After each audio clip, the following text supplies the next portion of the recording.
Hi, my name is Liesl Freudenstein, and I am the children's buyer here at the Boulder Bookstore, and this is our YouTube channel.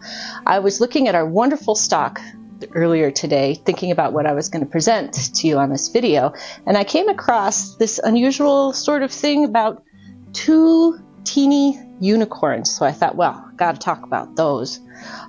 So the first one we have is Teeny-Weeny Unicorn by Sean Harris, and I like the drawings. It looks a little bit chalky. The color palette is, very green and stuff, and pink, green and pink, because he is a unicorn. He goes on a little adventure. All of his brothers and sisters are much bigger than he is, and so they do everything in a very large way. And he is a teeny-weeny unicorn, so he does very small things, and he's tired of being very teeny-weeny.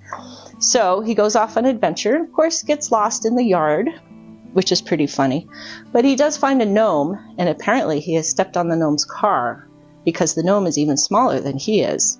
So what we learn is that it's okay to be small, you're perfect just the way you are, and that family really matters, because ultimately his family does have to help him repair the car and bring it back home.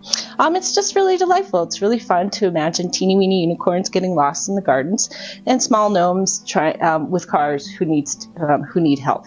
So that's that one. The Catherine Rayner has Minnie and Hardly. It's sort of actually a similar theme in that they're two tiny unicorns who wish that they were a lot bigger. So they also have a big adventure and get lost and are rescued by family members. I love her art. I've always been a big fan of Catherine Rayner's art. Kind of like scribbly and pencil-y and colory and soft. So that is Minnie and Hardly and the Big Adventure. Since we had two tiny unicorns, I decided that the next two books would be about whales, which is big whales. So we have a new book by Dave Eggers called Soren's Seventh Song, and this is all about a humpback whale who doesn't like the songs that the old grumpy whales sing, so he goes off to create his own song, but it doesn't go very well because there's maracas in it and all sorts of weird sounds, and it doesn't really go nicely. Nobody seems to like it. So his friends tell him to go back and work on it again. And he does after some. So it is about perseverance and trying. If you first don't succeed, try again 7 times, as a matter of fact, until you get it right. And that also your friends may not be criticizing you, but they're also helping you. And it's fun and funny. So there's that one.